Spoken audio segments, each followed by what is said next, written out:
You're known for this morning, sitting on that sofa. Now you've got a sofa of your own. And look how big it is. I mean, I could probably fit, what, 20 people on? And if I disagree with any of my guests, well, you know, with this sofa arrangement, I should just give them a rugby. I'll probably sit on them if I squash them if I don't like what they're saying.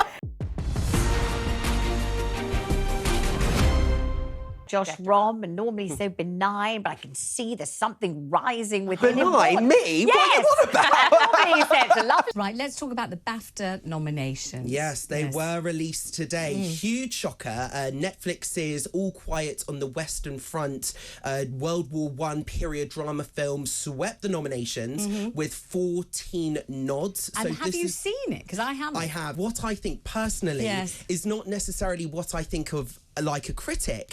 So, for example, when I watched Joaquin Phoenix in Joker, now, is that a film that I would have gone to see? Usually, no, it's not for me. Did I like the film personally? No, I did not. However, as a reporter and a critic, can I see its cinematic brilliance and his absolutely sublime performance and appreciate all those elements?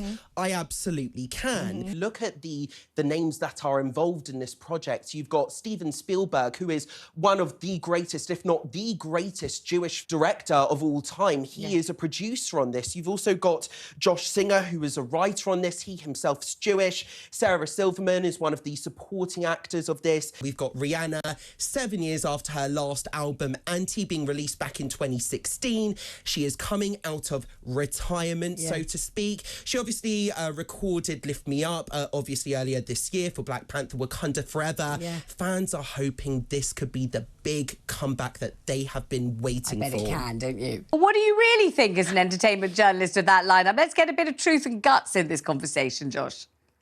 Yeah, I think it could be better, if I'm going to be honest. There we go. Take That's good. Lionel Richie's good. Katy Perry's good. We do have some star heavy hitters, but I am slightly disappointed that not more huge British global names are included in that lineup. It would be nice to actually see a host who actually likes what they do, because this is what Sandy Toksvig, when I caught up with her recently, actually told me about her time hosting the Great British Bake Off.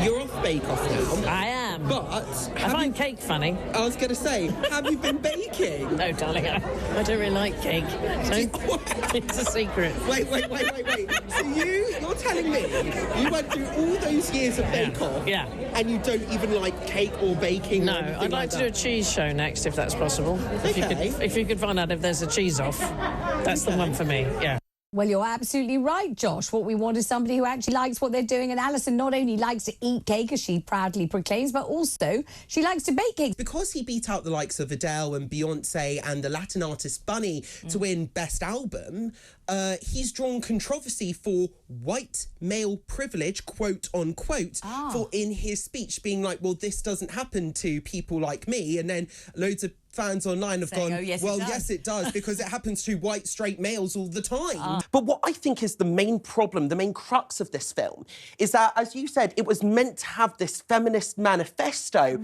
but it turned out to be an attack on men. Now, some of its fans say, oh, but it's meant to be satire.